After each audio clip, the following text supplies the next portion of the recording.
ริพูนชัยพระบือชื่อไกลทั่วแคว้นนานสมเป็นนครคนดีสมเป็นศักดิ์ศรีลานาสมคำชมว่าลำพูนเมืององค์พระธาตุเจ้าหริพูนชัยผู้เมืองยิ่งใหญ่พ้องชนทั่วไทยเสสองเลือน้อมกล่าวเนื้อรอยพุทธบาทเหมือนทิพย์สถานแวววามส่องแสงพระธรรมแห่งพุทธองค์จามมาเทวีจอมราชินีทรง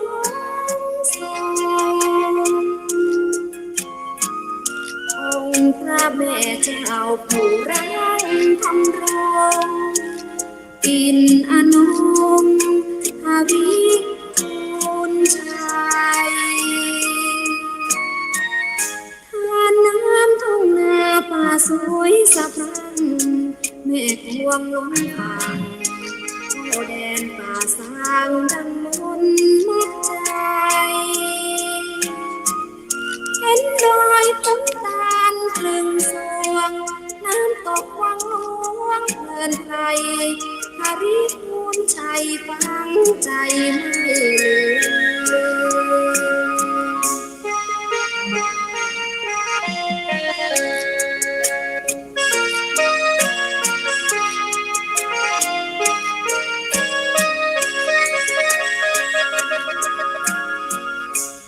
จามมาเทวีจอมราชินีทรง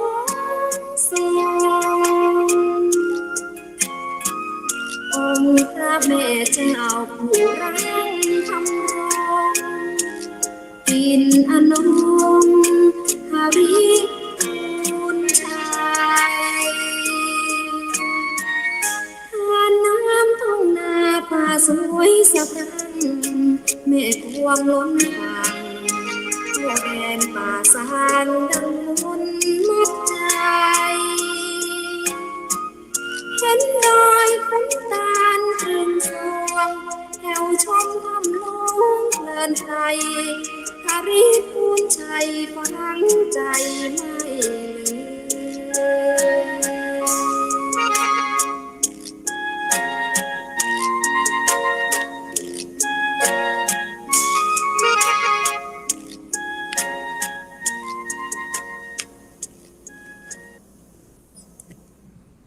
ขอความนอบน้อมจงมีแด่องค์สมเด็จพระสัมมาสัมพุทธเจ้าพระองค์นั้น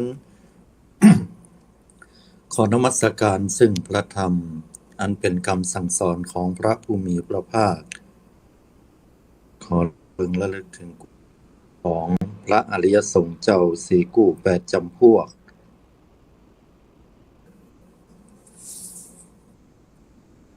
เจริญสุขสวัสดีบรรดาสาธุชนญาติโยมพุทธบริษัททุกท่าน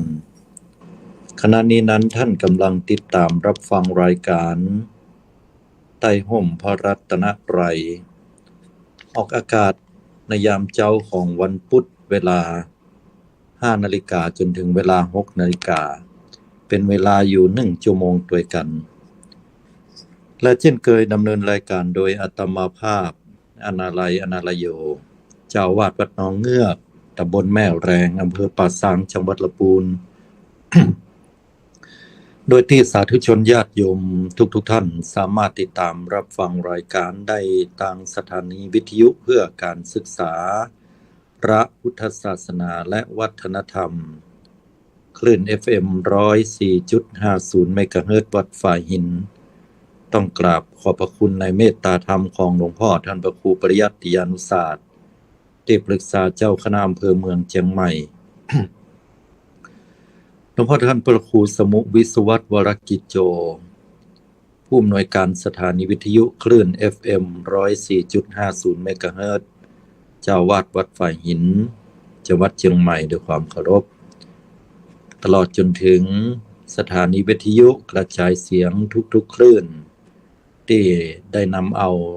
สารธรรมอันดีงามไปสู่โสตประสาทของศรัทธาญาติโยมกระจายเสียงออกไปแต่ละคลื่นสถานีวิทยุ ต้องขออนุโมทนาขอบคุณทางเจ้าหน้าที่ทุกท่าน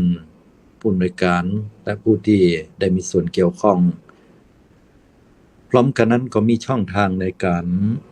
สดับรับฟังธรรมเช่นว่า YouTube Channel ของ 104.5 วัดฝ่ายหินไลฟ์สดและก็มี YouTube สำหรับการติดตามรับฟังรายการต่างๆของอาตมาภาพได้ย้อนหลังซึ่งก็พิมพ์คำว่าใต้ร่มพระรัตนตรัยก็จะปะ เช่นเคยวันนี้ศรัทธาสาธุชนญาติโยมทุกท่านก็มาปะกันแล้วก็กับช่วงเวลาที่ดีๆเพราะว่าช่วงนี้ก็จะมีฝนฟ้า คะนองไปโดยทั่วอย่างตะวันนี้ตังละปูนโดยเฉพาะอย่างยิ่งตังอำเภอป่าซางอำเภอเมืองหรืออาจจะเรียกว่าทุกๆอำเภอ ก็จะมีฝนฟ้าตกในช่วงยามแรงมืดฟ้าบดฝนเนี่ยอาตมาภาพอยู่ที่วัดก็จะหันมี ฝนตั้งเข้ามืดมาทางทิศใต้แล้วก็โตขึ้นไปทางทิศเหนือ ซึ่งก็ถือว่าเป็นธรรมชาติช่วงเวลาดังกล่าวที่เราจะต้องทำการไถการหว่านช่วงดังกล่าวในยุคสมัยก่อนแล้วก็เปรียบเทียบมายุคสมัยนี้เหมือนกันการไถการหว่านเพื่อที่จะปลูกข้าวปลูกน้ำให้เกิดขึ้นเนาะก็อย่าให้ใส่นากันในช่วงเวลาดังกล่าวที่เกิดขึ้นเริ่มต้นกันดีก็เป็นสิ่งที่ดีสำหรับชีวิตสำหรับเจ้าให้เจ้านาแต่สิ่งที่ เจ้าให้เจ้านาก็ตั้งความปรารถนาเหลือเกินนั่นก็คือราคาของข้าวเพื่อที่จะได้นำเอามาใช้สำหรับชีวิตตัวเก่าช่วงไหนที่ราคาข้าวดีก็ยิ้มแย้มแจ่มใสช่วงไหนราคาข้าวตกก็รู้สึกว่าเจ้าให้เจ้านาก็จะมีหน้ามุนมองเหมือนกันนั่นก็คือความตั้งความหวังไว้ก็บ่ต่างจากเจ้าสวนลำไยเจ้าสวนทุเรียนมังคุด เจ้าสวนมะม่วงและเจ้าสวนแฮมหลายๆท่านที่เป็นเกษตรกรผลิตข้าวผลิตน้ำผลิตผลไม้รากไม้ของกินของว่า เพื่อที่จะสนองตอบต่อความต้องการของมนุษย์คนเฮาบ้านเฮาเมืองเฮาเอาไปขายก็หวังได้กำไรเนาะกำไรก็ไม่ใช่ไปไหนญาติโยมทั้งหลายเอามาจกมาจ่ายมาใจนั่นเนาะพอได้มาใจมีสตางค์แล้วมันอุ่นอกอุ่นใจเนาะ ขออภัยด้วยนะอาตมารู้สึกว่าจะมีปัญหาเกี่ยวกับเรื่องของสุขภาพเรื่องของการไอน้อยๆเนาะก็เฮาก็หวังสิ่งต่างๆเหล่านี้มาเพื่ออันที่จะใช้ในชีวิตประจำวันของเฮานะฮะเพราะว่าถ้าเฮามีเงินถุงเงินถังได้มีเงินปอกไว้นักเก็บไว้หลายเวลาจะจกจะจ่ายก็มีความมั่นใจตัวเก่าเอาไปจ่ายที่กาดเปิ้นมีการซื้อของอย่างเฮาก็ได้ซื้อกับเปิ้นเปิ้นได้กินเฮาได้กินอย่างเปิ้นว่านั่นน่ะเฮ็ดหอบลิตรเท่าใด400 500เฮาก็ซื้อได้200 300ก็ซื้อได้ แม้ว่าชิ้นปลาอย่างต่างๆนะชิ้นหมูกิโลเท่าใดนะปลากิโลเท่าใดผลไม้รากไม้ผักไม้ไส้เครือมันออกในหน้าเนี้ยตามฤดูกาลบางอย่างก็ถูกบางอย่างก็แพงเฮ็ดหอบออกใหม่ๆแพงกอกเป็น400ปลายบางพื้นที่ก็หนักบางพื้นที่ก็น้อยแต่ปีนี้เนี่ยหันว่าเฮ็ดหอบเนี่ยออกค่อนข้างหนักหลายพื้นที่ก็เป็นความโชคดีของคนที่ไปแสวงหาแล้วก็ขายได้เนาะก็ได้เก็บเงินเก็บทองกันเวลาเฮาได้เงินได้ทองก็หวังเอามาใช้กับชีวิตประจำวันเนี้ย ได้กินว่าอยู่กันไปตามวิถีชีวิตชาวบ้านของหมู่เฮาเนี่ยนะเตื้อก็เหลือจากนั้นมีเงินนักน้อยก็เพื่อแผ่ให้ลูกให้หลานเขาวิทย์เขาขาดก็มาแม้ว่าบางครั้งพ่อแม่ของเขาจะมีอาชีพในการทำงาน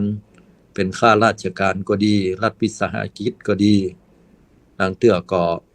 ไปรับจ้างที่หั่นที่นี่ไปเป็นสาวโรงงานบ่าวโรงงานกัน มีตามตำแหน่งหน้าที่เข้ากะพ้องอย่างพ้องก็ได้เงินได้ทองก็บอกเขาเดือดร้อนหยัง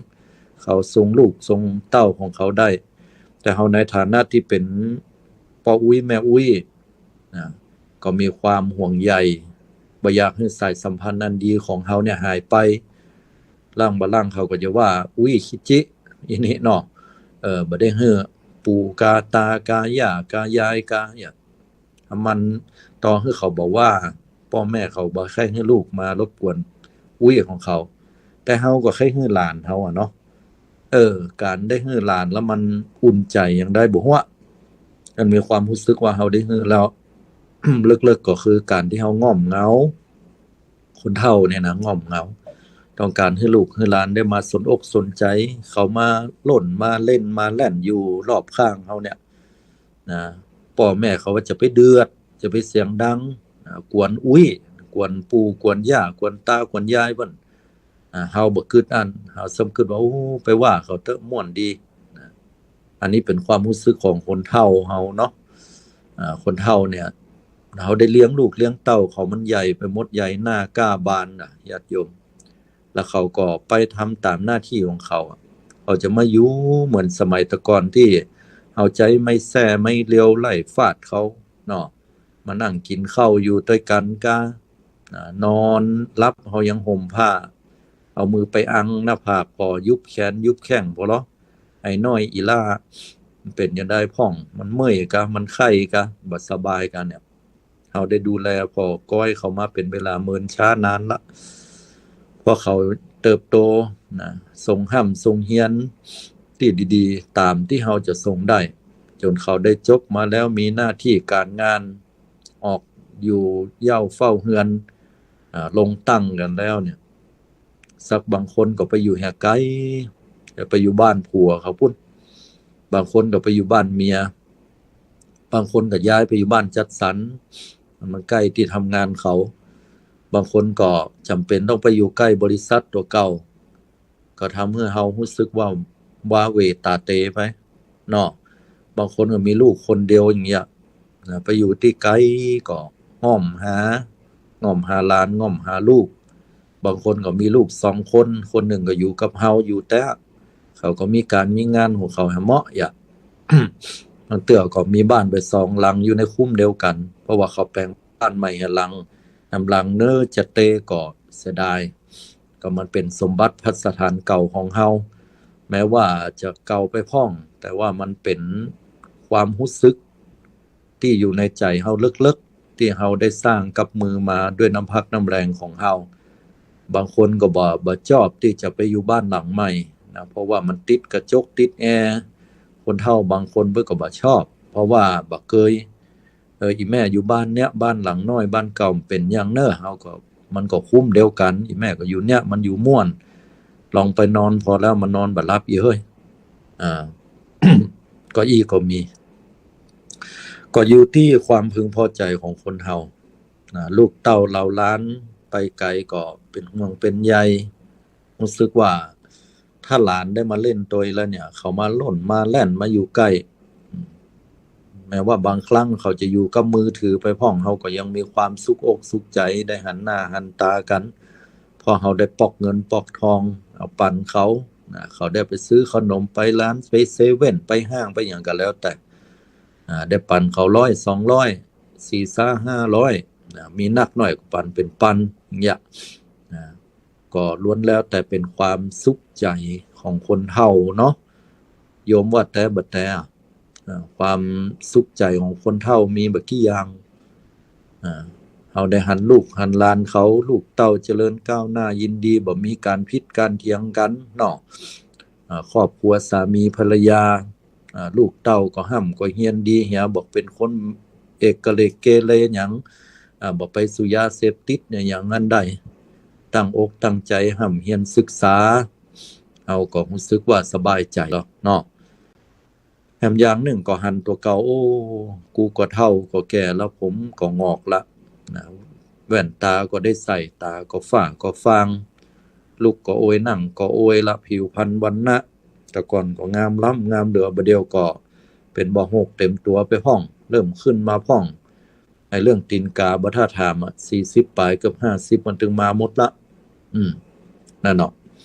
เฮาเฒ่าเฮาแก่กันมาล้อ5 60 70ละไปวัดไปวาดีกว่าว่าอย่างนั้นก็บ่คิดหยังละพอเวลาได้เงินได้ทองมาเนี่ยโอ้เข้าวัดเข้าวามันสบายใจหรอกไปเห็นไหนอะสุดท้ายแล้วก็เงินทองเนี่ยก็เอาไปกินไปตานนะเนาะคือเติงหาตุปี้ว่าคือเติงหาตุป่อว่าหั่นคือเติงหาตุลุงนะคือเติงหาพระน้อยบ้านเฮาเตื้อก็บ่มีพระน้อยลูกหลายหน้ามาอยู่พ้องนะพระน้อยลูกบนดอยเพิ่นมาอยู่พ้องจากที่ไหนก็ตามก็คิดว่าเป็นลูกเป็นหลานของเฮาเนี่ยลูกตุลูกพระบ่ได้รังเกียจเดียดฉันนั้นใดเพิ่นมาเปิ้งปะเปิ้งปาอาศัยวัดวาอารามเฮาก็เหมือนลูกเหมือนหลานบ้านเฮานั่นเนาะส่งเข้าจังหันอีแม่ก็ส่งอยู่ตลอดปิ่นโตพ่องไปตันขันเข้าพ่องเพิ่นมาบิณฑบาตก็ใส่บาตรเพิ่นบ่ได้มาบิณฑบาตฝนตกกาตุเจ้าเพิ่นมีน้อยก็ไปสาเข้าที่วัดที่ว่าอย่าเฮาก็สบายใจรอญาติโยมวันศีลวันธรรมขึ้นมาถามแก้วเอ้ยนะวันศีลเนี่ยเมื่อใดน่ะโอ้ยแหม2วันเกินนะสิมอยเก็บข้าวไว้พ่องเน้อเกี่ยมอาหารการกินผลไม้รากไม้ไว้ลูกส้มของหวานเปาตาลกล้วยอ้อยมีหยังก็อีแม่จะเอาไปวัดไปวานะอีกวันพุกละเน้อวันศีลอีเนาะวันแรงเนี่ยไปเก็บดอกเก็บดวงไว้ให้กรรมเจ้าอีแม่ได้กะเดี๋ยวเฮาสิย่าเฮ้ออย่าบอกลูกบอกเต้าเตื้อเฮาก็บ่ให้กวนเขาก็ไปเก็บดอกเก็บดวงไว้เหีย มันแต่ก็โยมวิถีชีวิตของคนเฮามันเป็นอย่างเงี้ยอาตมาหันแม่อุ้ยอาตมาแต่ก่อนเป็นละอ่อนก็ยะแม่อาตมาก็ยะ ใจเพิ่นติดวัดว่าอารามบ่ว่าจะเป็นไม่ยิงว่าจะเป็นพ่อใจคนที่เปิ้นใจใฝ่อยู่กับวัดกับวาเพิ่นก็ถึงมาวัดมาว่ากันอย่างมันก็บ่แย่เนี่ยชีวิตคนเฮาได้ไปวัดได้ไปวาเหียก็วัน7วันไหนก็ได้แต่งเนื้อแต่งตัวกำนุ่งผ้าสิ้นใส่ผ้าให้มันเปิงนะกำซ่ากำสลุงเข้าวัดเข้าวาหั่นมีข้าวตอกดอกไม้ไปถึงวัดถึงวาก็ไปนบพระนบธรรมก่อนที่วิหาร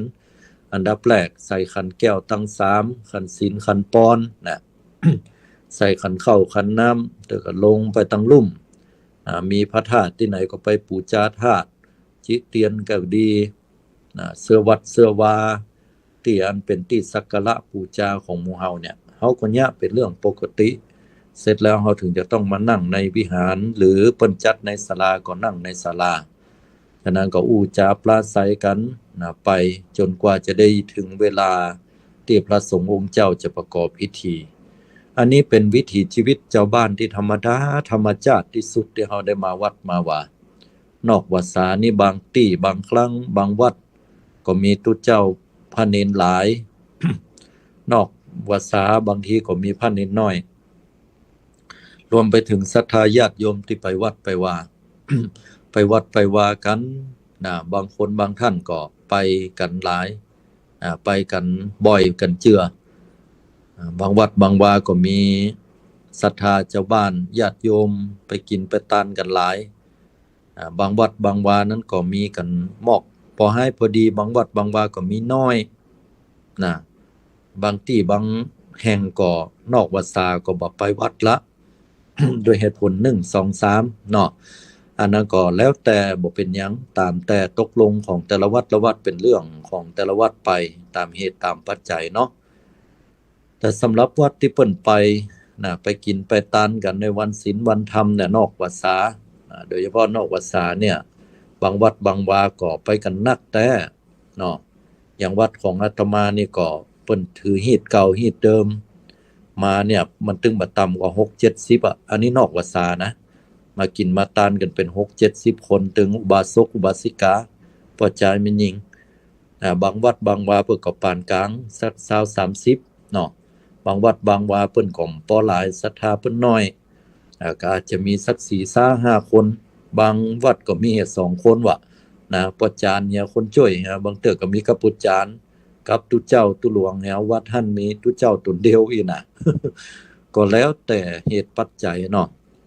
อันนี้ก็มาอู้ให้ศรัทธาได้ฟังว่าสังคมปัจจุบันมันเป็นอย่างนั้นก็บ่แน่เสมอไปญาติโยมทั้งหลายบางหมู่บ้านเปิ้นเป็นบ้านใหญ่ก็มีคนมาวัดน้อยบางหมู่บ้านเปิ้นมีบ้านน้อยมีคนไปวัดหลายก็มีมันก็แล้วแต่เหตุปัจจัยอย่างที่อาตมาว่าบ่ถือว่าผิดบ่ถือว่าถูกนะถือว่าเป็นการที่เฮาจะหันสมควรแต่อย่างใดเนาะเพราะบางหมู่บ้านเปิ้นเป็นบ้านใหญ่แต่บ้านเป็นบ้านที่ใกล้อุตสาหกรรมลูกหลานก็ดีคนทำงานก็ยะการยะงานเหี่ยหมดอย่างก็น่าหันใจเปิ้นเนาะบางบ้านก็วัดอยู่เฮดที่บ้านอยู่เฮดที่อย่างเงี้ยอยู่ไกลกันนะก็กว่าจะไปบางบ้านก็ต้องข้ามถนนหลวงไปคนเฒ่าคนแก่โอ้จะมาข้ามถนนหลวงก็ลำบากแต่บางบ้านเปิ้นก็อยู่ในชุมชนอยู่ในที่ชนบทก็มีวัดวาอารามใกล้ชิดกันถือฮีตเก่ามาก็ปฏิบัติกันมาโดยตลอด ขนาดนอกวัดสาก็ยังนักในวัดสายิ่งนักเข้าไปใหญ่อย่างเงี้ยมันก็แล้วแต่ละที่นั่นก็รวมความว่าคนที่ได้มาวัดวาอารามแล้วมันสบายใจ7 วันไหนได้นุ่งผ้าย่องผ้าบ่ต้องไปเก็บไว้เนยโยมเน้อผ้าครัวที่เฮาซื้อไว้เนี่ยต้องเก็บซื้อไว้เมินๆมันก็มองบ่ได้เดี๋ยวจะเหม็นตังเหม็นอับไปผ้ามันจะเก่าตอนเฮาจะเก็บดีบ่มีกลิ่นอันใดก็ตามเอามาเก็บมาใจให้พ้องเตโยมเอ้ยเนาะเก็บซื้อไว้ได้ใจเหี่ยสัก 2-3 เตื้อสุมาเตออู้ถึงบ่ได้เนาะก็สิ้นบุญไปเหี่ยยะแต่บ่แต่ล่างบ่ล่างซื้อมาไว้บ่ได้ใจก็มีเพราะว่าความที่เฮาเสียดายของเนาะแม่นบางครั้งเฮาก็พอกาลเทศะเนาะเสื้อผืนนี้ควรจะใจงานนั้นมื้อๆไหนเอามาใจปีใหม่เมืองเฮ็ดเตื้ออีเนาะอันนี้ก็แม่นแต่บางผืนบางครั้งที่มันใจไปได้ไปหั่นไปนี่ไปวัดไปว่าได้ก็ใส่ไปเตอะญาติโยมมันเก่ามันเป็นมังมันน่ะยังไปลูกเต้าเขาถึงพร้อมจะซื้อให้ใหม่ใส่ป้อมได้ป้อมเป็นเนาะไอ้น่ะลูกหลานก็ซื้อมาฮื้อไปซื้อมาอย่างล้ำเหลือเนาะพระตองก็ไปซื้อมันอย่างหลายอีป้อมีหลายผืนแล้วไอ้เนาะใจไปเตอะโยมเอ้ยใจไปเตอะใจไปผ่านได้แค่สักปีบ่ถึงปีสักเกินปีเปลี่ยนก็ได้จะเริ่มจะลองศรัทธาความยินดีปรีดาของลูกของเต้าความที่ลูกใครซื้อให้พ่อให้แม่เนาะซื้อคนเฒ่าคนแก่พ่ออุ้ยแม่ป้าทั้งหลายนะซื้อสิ้นซื้อเสื้อคอกระเช้ากาซื้อเสื้อไหมพรมกายามหนาวเนาะซื้อเสื้อกันฝนหรือว่าซื้อเสื้อคอปกซื้อเสื้อคอมนนะซื้อเสื้อลายอันยังก็แล้วแต่ที่เขาซื้อมาเฮือน่ะเก็บใส่ไปญาติโยมทั้งหลายเฮ้ยเฮาบัดใส่นั่นน่ะเขาจะเสียใจนะฉะนั้นแล้วก็ของต่างๆที่เฮามีเนี่ยทุกๆครั้งเนี่ยเฮาก็มีความสุขกับการที่เฮาใช้ชีวิตมื้อเอี้ยไปบ้านเหนือไปบ้านใต้ไปอู้ไปจากันตักตายปราศัยตามที่เฮาเคยกันเนาะไปบ้านเหนือไปแอวหาแม่มีไปบ้านใต้ไปแอวหาแม่มาไปแอวหาแก้วมาเนาะมันเป็นได้พ้องไปแอวหาคนนั้นคนนี้ตัวเอ้ยกึดใจฮอดน่ะสีเนาะเซลล์เดียวกับเฮาเมียสิ้นบุญไปละอีเนาะอันนี้จ่าว่านะตกชื่อไปขอโทษโดยแต่อู้ถึงแม่อุ้ยสีน่ะเพิ่นมาอู้กันไปเห็นแล้วอย่าไปเมื่อก่อนกึดใจฮอดก่อนเนาะเฮามานั่งกัน3 คนตัวก็เอาเข้ามาเหียอีล่ามันตำบักกล้วยว่ะนั่นตำบักกล้วยก็บ่ไข่ล้ำบ่ไข่นี้ก็บ่ของมันตำบ่ตื่นตำบ่ม่วงเอาม่วงมากินด้วยกันตำบ่ม่วงตอนเมื่อตอนผักละเมาะผักแค่หน่อยตูนเห็นนิดนึงนะมานั่งด้วยกันนี่ตัวก็มีแกงกับกำนี่นะแกงปลาเนาะมานั่งกินด้วยกันนี่มาอู้มาจากัน 3 คนเฮาบัดเดี๋ยวนี้สีไปให้แล้วสีไปให้ละเหลือเฮา2 คนไผจะไปก่อนไปลูนบ่ฮู้อยากมันเป็นความรู้สึกของคนเฒ่าที่เฮาได้อู้กันอีแต่น่ะมากึดใจอู้จากันปรับทุกข์กันพ้องมีความสุขพ้องเนาะอู้จากันไปฝ่ายปัจจัยก็สมัยก่อนก็อาจจะอยู่ในวงเล่ากันเฒ่าแก่มาก็เลิกลาเหียเพิ่นจะว่าฮื้อเนาะอายเพิ่นนะตอนแต่ก่อนเป็นหนุ่มเป็นกำล่ำก้อมมีการมีงานอะไรอย่างก็ดีนะไปยากการยากงานมาแก้แอวกันแรงไหนก็3 ต้องอย่างเพลงมันว่านั่นเนาะเตื้อก็มานั่งตั้งวงกันก็500เล่าโฮงพ่องเล่าเถื่อนพ่อง ว่ากันตามเหตุเล่าน้ำคงน้ำขาวดีกุยดีน่ะสมัยก่อนเฮาเนี่ยหรอกกึดใจฮอดเนาะแก้วบ่ะนี่น่ะหากับคิงอันนี้อูเป็นภาษาเจ้าบ้านสุมาเด้อญาติโยมหากับคิงปากันต้มเหล้าเถื่อนนี่จำได้ก่อนจำได้กะก่อนนะที่เฮาปากันไปต้มเหล้าแล้วเอามาซ่อนไว้ลายกระบงนั่นน่ะสงสัยเนาะเจ้าของร้านฮานกาบุญมันได้ขายเหล้าโฮงบ่ได้มันได้ไปแจ้งกองสมิทอีลูก กองสมิทมาเตื้อเนี่ยโคนกันเลยต้องมันถึงเหือแตกเหือฟุ้งพอทุกอันเหือเต้าหน่วยบ่แขว้งนี่ เงียบได้นี่จะเสียสตังค์โจกดีนะขวัญมาเต้ยน่ะมันพอได้หันนะโจกดีหันสกรรมนี่น่ะ ของสมิทปิกไปว่าแจ้งว่ามีการต้มเหล้าเถื่อนอีลูกต้มเหล้าเถื่อนก็มาขายก็หลอกสมัยแต่ก่อนมันเป็นวิถีเจ้าบ้านโยมที่อู้ให้ฟังนี่นะมันแล้วมาแล้วเนาะอู้ให้ฟังสมัยก่อนเพราะว่าคนเฒ่าเพิ่นอู้กันอย่างอี้เห็นน่ะบ่เดี๋ยวเฮาบ่ได้กินละเนาะเลิกละเฮ้ยว่าอันจะกินเจ้านี่ก็อายลูกอายเต้าเฮาก็เฒ่าก็แก่มาละเนาะเขาก็จะว่าคือเฮาจะยังไปสักอย่างเนี่ยก็อายลูกอายเต้าอายหลานแต่สมัยก่อนเฮาไปแอวสาวเนาะแอวสาวแอวด้วยกันเป็นบ่าวแถวเนี่ยพากันไปแอวปุ่นไปแผ่วปูนบ่ได้สักกรรมได้นะคนเฒ่าปวดใจมาอู้กันอีคนนั้นเหรออีคนนี้เปิ้นอู้กันอีหรอคำว่าอีเนี่ยมันจะเป็นกรรมหยาบญาติโยมเป็นกรรมเมืองเฮาแต่สมัยก่อนเนี่ยมันไม่ใช่กรรมหยาบแต่บัดเดี๋ยวมันถือว่าเป็นกรรมหยาบไปสำหรับคนเฒ่ามันก็จะอู้กันมึงกูคิงฮาบ่ามึงอีนั่นอีนี่มันเป็นกรรมอีก็คือคุณนั่นน่ะอีมีอีมาก็คุณมีคุณมานั่นน่ะมันเป็นกรรมของเฮาสมัยก่อนหรอกแต่บัดเดี๋ยวนี้เฮาหันว่ามันหยาบคายไปละตามยุคตามสมัยตามวัฒนธรรมที่เฮาได้รับมาจากที่อื่นกึดใจฮอดหน่อยแก้วก่อนเนาะเฮาไปแอวบ้านมันงามเด้อเปิ้นหมดอีโลอีมาก็เหมือนกันเหรอมันงามน่ะ2 คนเนี่ยถ้าขึ้นชื่อว่า2 คนในหมู่บ้านนี่มันมีไผงามเหลือโอ้แฟนเพิ่นนักเพิ่นหลายนะเฮาเนี่ยเข้าบ้านป้อมได้ป้อมตันนี่นะเขาเกิดตีกันน่ะนะ มีแต่หรอกเกิดตีนะเขาคางสาวบ้านเขาเว้ยนี่คางไม่ฮื้อก็ฮู้เขาก็ได้นะเนี่ยไว้สังเลยเตือจะไปก็พุ่นเนาะบ้านแหมบ้านหนึ่งนะไปแงวไปพอสาวบ้านนั้นเพิ่นงามเหลือเปิ้นหมดป่อบนค้างแบบเฮาเนี่ยคนยากคนจนเนาะได้เพิ่นสกรรมเพิ่นได้คนร่ำคนรวยแต่คนเฮามันก็บ่แน่นอนเนาะตัวเนาะไอ้เนาะคิดว่าเมื่อแต่งงานกันแล้วปรากฏว่าเฮามันยังมีฐานะดีเหลือเกินแต่คนเฮามันบ่แน่บ่นอนไว้อย่างนี้นะก็อู้กรรมเก่ากันมันเป็นเรื่องของคนเฒ่า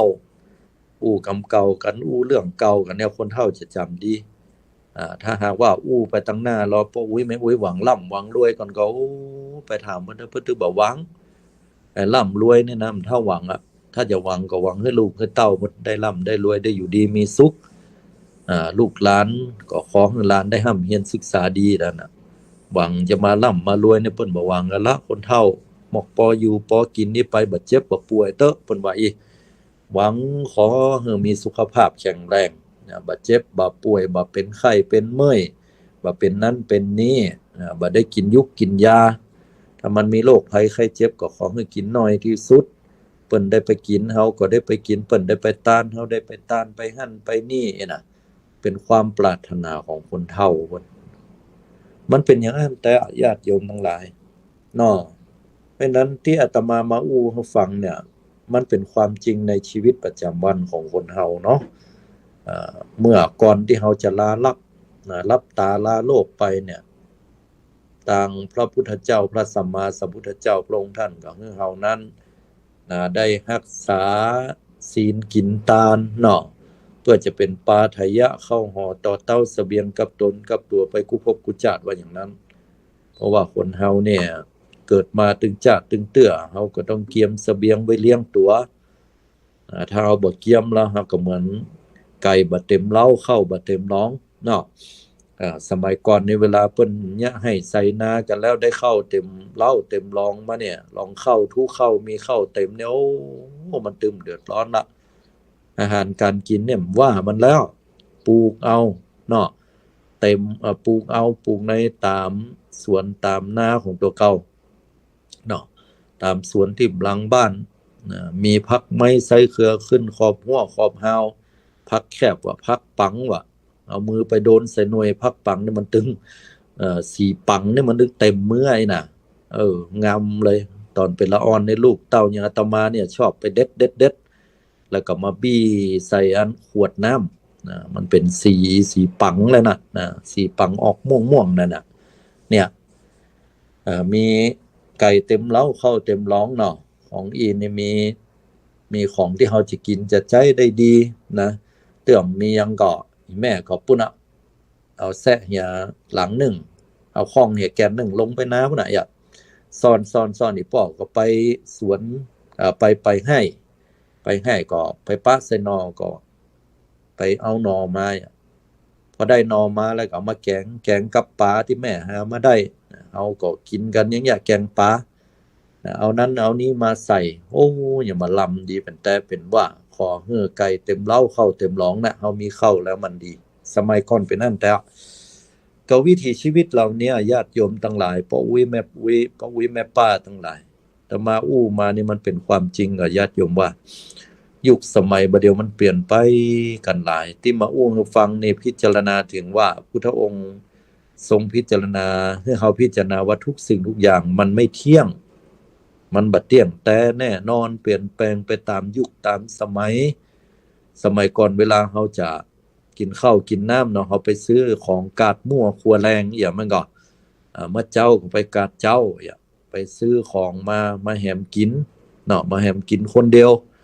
อย่ากินแล้วก็มันเต็มอกเต็มใจแม้แต่ว่าตุเจ้าพระเนรเฮาก็เหมือนกันเนาะเวลาญาติโยมเปิ้นนำเอาของกินอันใดที่เปิ้นได้ยะด้วยตัวเก่า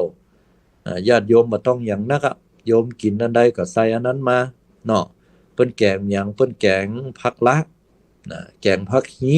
เนาะเปิ้นลาบปลากาหรือว่าเปิ้นจะเนี่ยหยังก็แล้วแต่ถ้าโยมทำอาหารแล้วเนี่ยโยมทำเผื่อให้น้อยหม้อมันตักได้ถุงนึงพอตักได้แล้วเนี่ยอุ่นๆร้อนๆมัดปากดีๆข้าวให้น้อยเนาะสักเฮ็ดทักถุงนึงสาธุบุญที่ข้าเจ้าได้กินได้ทานเพื่อแผ่หาญาติพี่น้องพกุลมุลละพ่อแม่ปู่ป้าพี่ป้าน้าอาตายล้มหายตายจากตลอดจนถึงเจ้ากรรมนายเวรสรรพสัตว์สัตว์สิ่งหิ่งห้อยที่ได้บุบได้ตีได้ฆ่าได้จิรันฟันแตงสัตว์สิ่งหิ่งห้อยที่เลี้ยงไว้เป็นหมูมากาไก่อะไรหาเขานักคล้ายกับเสมือนว่าจะเป็นญาติเป็นสมาชิกในครอบครัวก็กินกอดตานไปเฮ้อส่วนหนึ่งเพื่อแผ่หาตัวเก่าไปภายภาคหน้าเป็นปาทยะเข้าหอต่อเต้าเสบียงกับตนกับตัวจอมในบาทหันหลอดเข้าเหี่ยทุงของกินเหี่ยทุงหนึ่งพอแล้วบ่มีของกินก็เอาผลไม้ลากไม้ลูกส้มของหวานเป้าตันกล้วยอ้อยได้หรอใส่เข้าไปญาติโยมทั้งหลายเฮาแค่อาหารชิ้นหนึ่งอาหารถุงหนึ่งเข้าแหมเนี่ยเดี๋ยวจะมีหลายๆคนเพิ่นจะมาใส่บาตรบางเตื้อก็แบ่งกันเป็นข้อไปบางเตื้อก็แบ่งกันเป็นป๊อกเป็นกลุ่มเป็นหมู่เนาะบางเตื้อก็บ่ได้แบ่งทุกเจ้าก็บิณฑบาตไปตามสายนะกุวานก็มาไปเฮาก็ใส่บาตรจอมบาตรบางเตื้อก็ไปสาเข้าเอาใส่ปิ่นโตตักใส่ปิ่นโตหั่นแกงมันก็แกงผักบุ้งแกงผักบุ้งใส่ปลาสะเด็ดแกงผักบุ้งใส่ปลาสลากอีหรอแกงอันอย่างแกงนอแกงนอใส่ปลาแกงนอใส่ปลาดุกนะ แกงหน่อเผาหน่อตุ๊บหน่อจีในใส่ปลาสะเด็ดจีอีเนาะเนี่ยไปกันอันอย่างลำพ่องแกงเมืองเนี่ยนะตัวนี่อย่างกินน่ะเอาไปถวายทุเจ้าเบิ่นเอาทรงเข้าทรงมือแต่ว่าไปทรงซักเข้าที่ทุเจ้าตุลุงเบิ่นเอาอย่างน่ะก็ว่าคึดใจอยู่นะวันนี้กับกะว่าจะแกงพักปังใส่ไปเนาะไว้นะก็ดีกับตัวร่างก่อเปิ้นก็จะเอาแหมยางนึงเนาะตัวนอกแล้วตัวยาวมันอย่างล่ะหันว่าป้อมันว่าจะขยากมักลาบหน่อยไหนไว้นะ เอาลาบไปเนาะก็กลัวมันเป็นลาบหมูตัวเฮ้ยเนาะกลัวเหมือนกันนะนี่นะว่ามันจะเอาไปดิบก็ดูบ่ดีก็เลยว่าเอาไปคั่วเห็นจะดีกว่า เพราะว่าเชื้อที่อันหมูนะมันมีนักไปหรอก ก็ยากกันไปญาติโยมทั้งหลายเฮาก็ถึงเอี้ยนี่เนาะส่งเข้าจังหันตุเจ้าพระเนนเปิ้นฉันเข้าแล้วเปิ้นก็จะได้ไปโรงห้ำโรงเรียนอันนี้พระเนนเห็นหน่อยไปเรียนหนังสือกันบ่เดียวรถมาบริการรับไปอย่าละตุลุงไว้ตนเดียวนั่นก็ไว้วัดท่านเนี้ยตุลุงก็หมูอีใดอยู่หั่นเวลาไปยืมถ้วยยืมจ้อนโยมเข้าไปวัดบ่ล่ะตุลุงตุลุงตุลุงอยู่ไหนอ่ะ ตุลุงเจ้าอ้าวอยู่วัดพ่อง ตุลุงโหไปมองอยู่ที่หั่นน่ะนี่นะอยู่ไหนเพ่อยู่ไหนเพ่หัวเข้ากุ้มดีนะโอ้สมาแต่ตุลุงเจ้าก้อยออกมาเนอะข้าเจ้าเป็นบาปเป็นกรรมเด็ดตุบเด็ดต่ำตกหั่นก้อยตุลุงเอ้ยมึงเขามาเอาหยังอย่าไว้นะเจ้าเขาจะมาขอยืมถ้วยยืมจานว่าตุลุงเอ้ยเอาไปงานไหนหมอเขาจะแต่งงานกันว่าไอ้บ่นอนมันจะมาแต่งงานกันที่บ้านบุกะห่างบ้านเฮาพุ่นนะก็เลยว่าจะไปทำบุญเหียหน่อยมันเลี้ยงกันเพื่อก็บ่ได้แต่งกันนักอ่ะบัดเดียวเขาก็คนเฒ่า2ฝ่ายนะฝ่ายเจ้าสาวเจ้าบ่าวก็บ่ได้แต่งงานกันนักมัดไม้มัดมือก็เอาเห็นละเขามาอยู่ด้วยกันบ่มื้อนั่นล่ะเห็นนะร้อนเดียวมันเป็นอี้โลญาติโยมทั้งหลายเขาอยู่ด้วยกันมื้อบัดเดียวตกลงปลงใจจะอยู่ด้วยกันแล้วว่าหั่นตุลุงก็ว่าเอาล่ะไปพอคนเดียวโรงครัวพุ่นไอ้แก้วก็บ่มาหั่นไอ้แก้วนี่ก็มีหน้าที่เนาะเป็นตึงงานคนกวาดวัดว่าเป็นล่ำวัดว่า เป็นหน้าที่พอกอยเกี่ยวกับอันถ้วยหวานจานจ้อน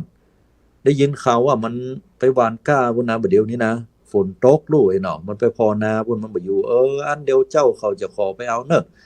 แล้วมึงเขาไปพอแล้วเอาถ้วยเอาจ้อนมาส่งเนี่ยก็ไปให้มันหายมันแตกแหงแล่นจัดเนอะอีเนอะถ้ามันแตกแหงแล่นจัดอันใดก็ซื้อทรายเพิ่นเหี่ยวมันจะเป็นบาปเป็นกรรมลูกเต้าเราหลานเอ้ยตุลุงบ่ใช่ว่าอันว่าอีนะบอกมึงเขาบ่ได้เจ้าได้ก็บ่เป็นหยังตุลุงเนี่ยมันก็ไปเอากันก็เป็นความผูกพันระหว่างบ้านกับวัดญาติโยมทั้งหลายมันยังพอมีอยู่แต่ที่หายไปนักหายไปหลายก็หายไปติ๊กๆล่ะญาติโยมทั้งหลายก็จะเป็นส่วนของวิถีชีวิตมันเปลี่ยนไปเรื่อยๆวัดกับบ้านก็เริ่มห่างเริ่มหายจากกันไปสังเกตงานปล่อยหลวงปล่อยลามเนี่ยก็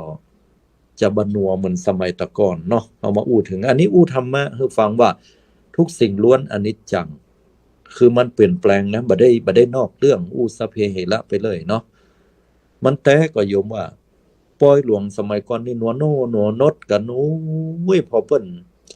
แห่ขบวนขวดตาลเนี่ยรถอ่ะโอ้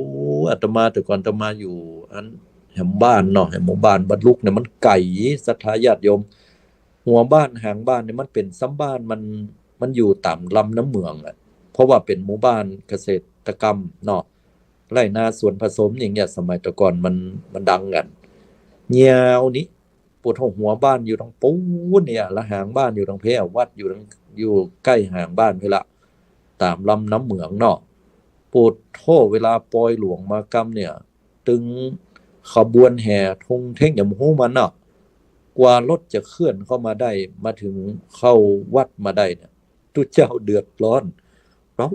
อย่ามาเหมือนแท้เหมือนว่าไอ้หรอเอาหัววัดมานี่2 ชั่วโมงไว้อ่ะขวดตาลแตะขวดตาลว่าน้อไอ้นะเพิ่นก็บ่เชิงว่าจะจมว่านะแต่เพิ่นก็ชื่นชมอ่ะโอ้คนนักคนหลายกันม่วนงันสันเล่าเนาะบางวันสตางค์เนี่ยมันนึงบ่เล็กบ่เล่นะตั้งใจจะมาตานเอาโต๊ะเอาเก้าอี้ว่าวัดเพิ่นต้องการหยังขาดหยังเฮาขาดเก้าอี้ก็จะได้ปัจจัยชุมชนบ้านเปิ่งวัดเปิ่งบ้านหั่นก็ มากันแล้วม่วนเฮานึกถึงภาพฟ้อนรำกันนะแม่อุ้ยนั้นอยู่บ้านปุ้นอีเนาะพ่ออุ้ยนั้นอยู่บ้านนี้เปิ้นมากินมาตานหาลูกหาเต้าหาพี่หาน้องมาหอมครัวมานอนแฮมแก้มมื้อด้วยกันก็มีอย่างมันม่วนมันงันล่อญาติโยมฟ้อนรำกันมาโอ้เป็นดีม่วนดีงันกันแต่ไอ้น่ะแต่งชุดแต่งกายกันกำสลุงกำคันเฮียเนาะแล้วหน้าวัดก็มีตั้งปอจานพ่องศรัทธาเจ้าบ้านปอจายกำสัพพทนกันไว้แล้วก็มีข้าวตอกดอกไม้นะกำขันไว้เวลาครูบาอาจารย์ลงรถลงรางก็ดีเดินเข้ามาพร้อมกับขโยมแล้วก็เจ้าบ้านเพิ่นก็มีการนำเอาจั่งฟ้อนมาตัวมาฟ้อนที่หน้าวัดเนี่ยฟ้อนกันเสร็จเพิ่นรับต้อนกันเพิ่นมีการคำคันกันแล้วนิมนต์เข้าไปตังในนะ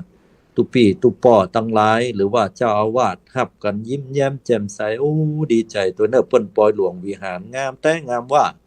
เนาะปล่อยหลวงศาลาเหมาะแต่เหมาะว่าห้องน้ำห้องตาเวชจักกุดีนะที่อยู่ที่อาศัยกึดใจฮอดแต่ก่อนโอ้สุดโทรมไปยุคสมัยครูบาอาจารย์มันถึงเวลาที่จะต้องเปลี่ยนจะต้องแปลงละก็ไปตามยุคตามสมัยเฮาสร้างขึ้นใหม่ดีใจละอันเก่าอันใดที่อนุรักษ์รักษาไว้ก็รักษาแต่ซ่อมแซมบำรุงดูแลพอกอยกันอย่าถึงเวลาปล่อยละดีใจเจิญจังฟ้อนเนอร์นะจังฟ้อนหนุ่มสาวเนาะไปฟ้อนไปแสดงกันบนเวทีตั้งแม่บ้านมาฟ้อนนะแม่บ้านฟ้อนกันอ่อนแอนเป็นดีเหมาะดีงามนะเจริญจะลองมีความปีติเจยบานกันนะนึกภาพออกหมดญาติโยมลูกเต้าเราลานจูงมือจูงยังมามันกำลูกโป่งเหี่ยข้างเนาะมันไปซื้อลูกโป่งร้านก็มีบักไก่ฮันกาน้อยๆที่มาแปลงไว้นะเอาพยางเนี่ยแปลงหลังคา แล้วก็วางขายนี่มีปลาปักกระเป้าห้องนี่เนาะวางขายเป็นจีนเป็นปลาที่เป็นจีกันโซ่ซ่าๆอย่างนี้นะเตื้อก็วางขายของสำหรับละอ่อนพ่องเป็นผ้าเป็นครัวพ่องก็มีบางตี้เนาะก็ขายของกันไปเป็นส้มเป็นของกินของว่าอาหารการกินพัดไทยอย่างก็นึกภาพออกกันหมดเข้ามาแล้วก็อาหารน้อยม่วนงันสันเล่าเพิ่นมากินมาตานฟ้อนกันปีติเจยบานโยมภาพเหล่านี้ปัจจุบัน2567เนี่ยมันเลือนลางไปนักก่อนเฮาปากันไปห้อมครัวกันหรอบ้านไหนไปกันหมด30หลังก็ไปถึง30 50หลังก็ไป50 20หลังก็ไป20ห้อมครัวกันไป10บาท20บาท50บาท100ก็แล้วแต่ความสนิทชิดเชื้อกันพร้อมครัวแล้วก็ไปนั่งกินเปิ้นตึงเต็มใจเลี้ยงยุคก่อนๆยิ่งแล้วเลี้ยงเหล้าน้ำขาวกันนะแต่ยุคสมัยต่อมาก็เป็นเหล้าโฮงกันอันนี้เฮาบ่เจ็ดสนับสนุนการเลี้ยงเหล้าแต่ว่ามันมีแต่ในชีวิตประจำวันคนเฮาเนาะเฮาเอาความจริงมากันนะวิถีเจ้าบ้านแต่ทุกเจ้านี่มันสนับสนุนอยู่แล้วแหละแต่ว่า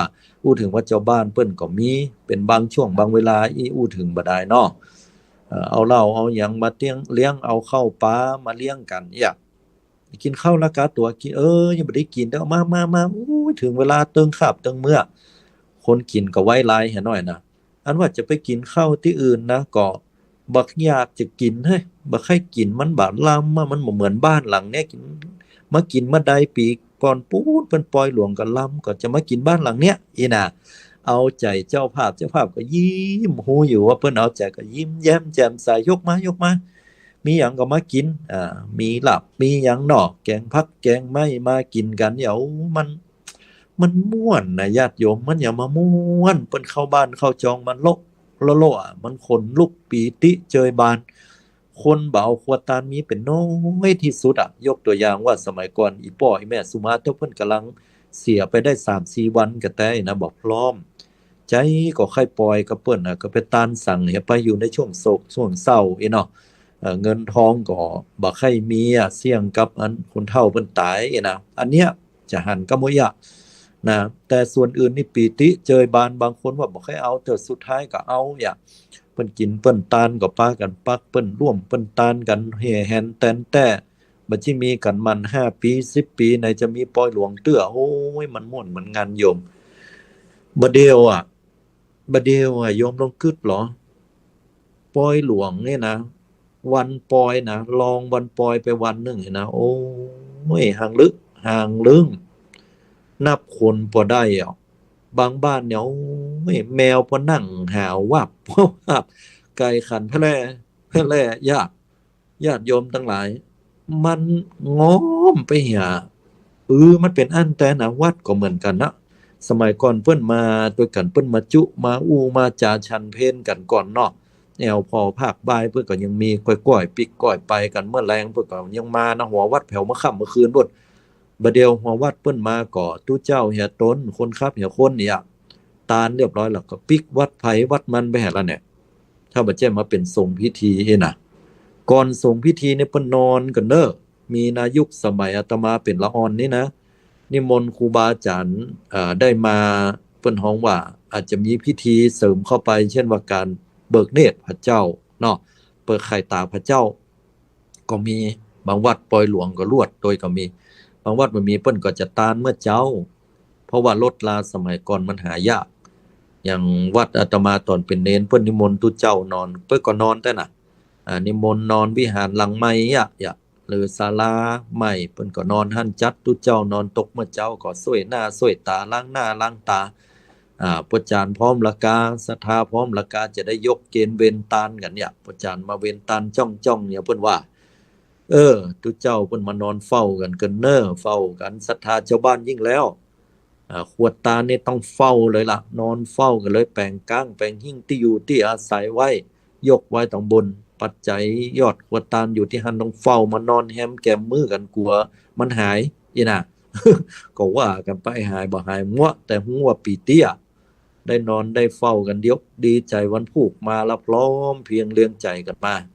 แล้วก็จะได้ยกยอเกณฑ์ถวายเป็นตานครูบาอาจารย์แห่งกำนึงบ่เดียวมันเปลี่ยนไปหมดแล้วพอออกไม่ออกศรัทธาพ่ออุ้ยแม่อุ้ยมันบ่มีละเพราะว่ายุคสมัยมันเปลี่ยนตัวลุงครูบาอาจารย์เพิ่นก็แค่นอนเพิ่นบ่จะปฏิเสธก็แต่ว่าเมื่อมันมีรถก็มารถได้ก็บ่เดือดร้อนคนเตรียมก็บ่ต้องเตรียมอย่างนักละบ่เกียมอย่างนักละอยากผู้มาเจ้าก็มากันได้ก็เป็นเรื่องปกติไปเหียศรัทธาเจ้าบ้านเฮาก็บ่ต้องไปเฝ้ารักขวตุ่มขวตาลระยะใดแห่เข้ามาเสร็จเรียบร้อยละเก็บยอดมันไปก่อน เข้าใจทำเหมือนกันเนาะเน็ตอะละหาวิธีที่ดีเหมือนกันนะเก็บยอดเอาล้นยอดมันไปก่อนไปไหนปิกไปบ้านพุ่นระยะใดเอาใส่ซองมาวันผู้เขียนเนาะนายมีนางมานามสกุลใจบุญพร้อมลูกหลานตานเต้าถวายยอดปัจจัยเป็นเจ้าภาพโต๊ะหมู่บูชาจำนวน 20,000 บาทแน่เขียนไปหั่นก็มียกตัวอย่างนะนี่ยกตัวอย่าง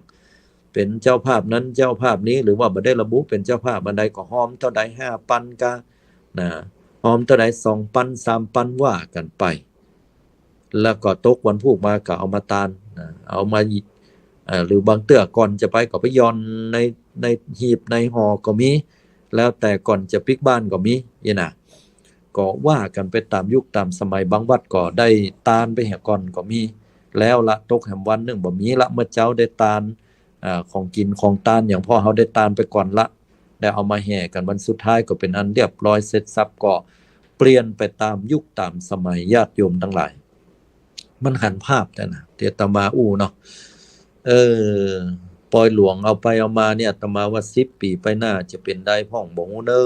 อญาติโยมแล้วจากนั้น20 ปีไปหน้าเนี่ย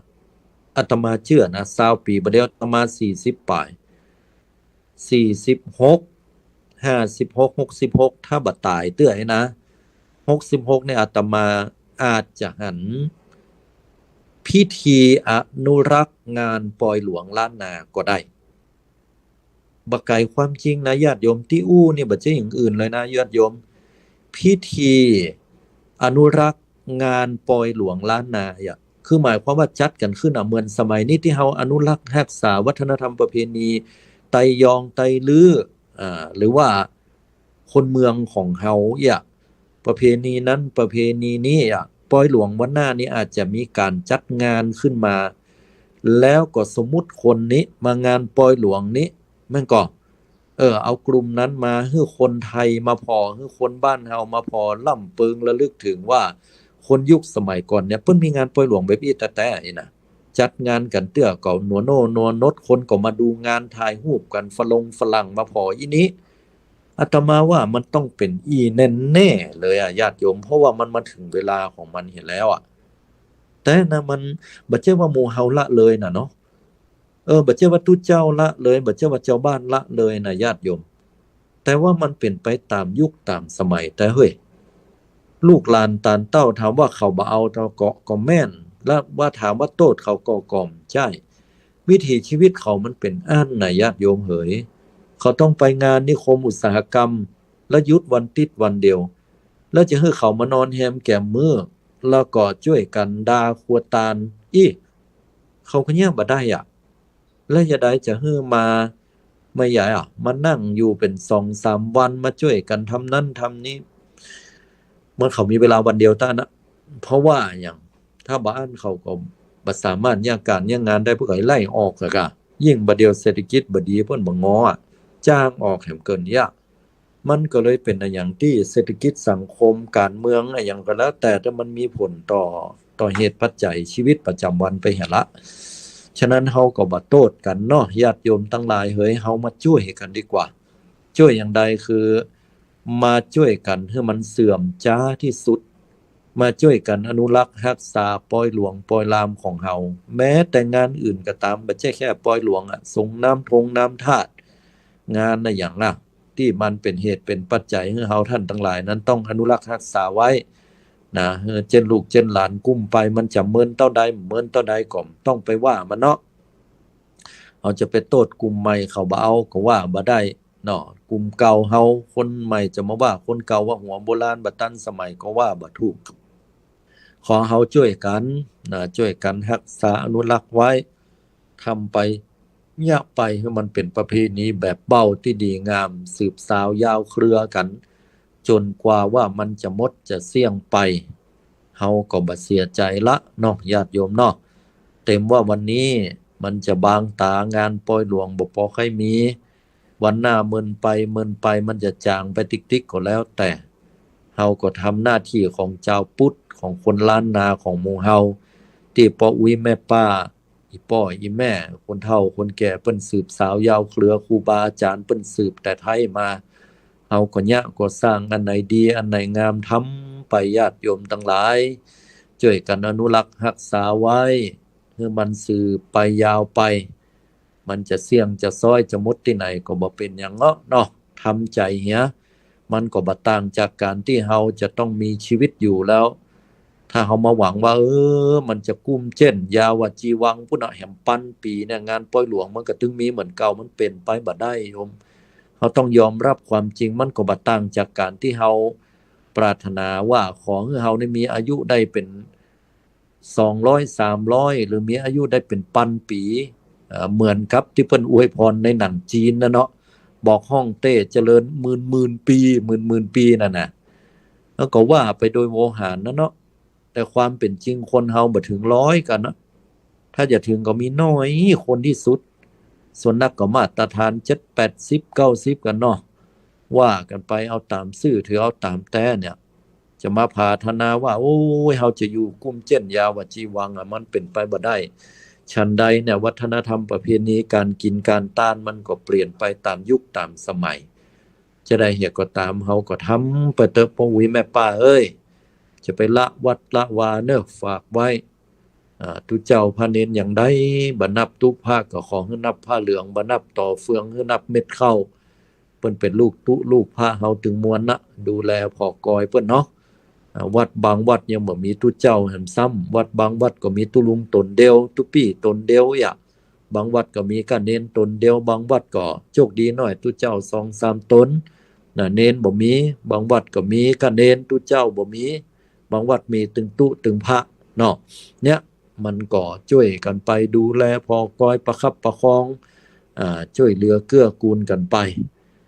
ทางบ้านก็มีหยังทางวัดทางวาก็ช่วยเหลือเกื้อกูลกันเนาะ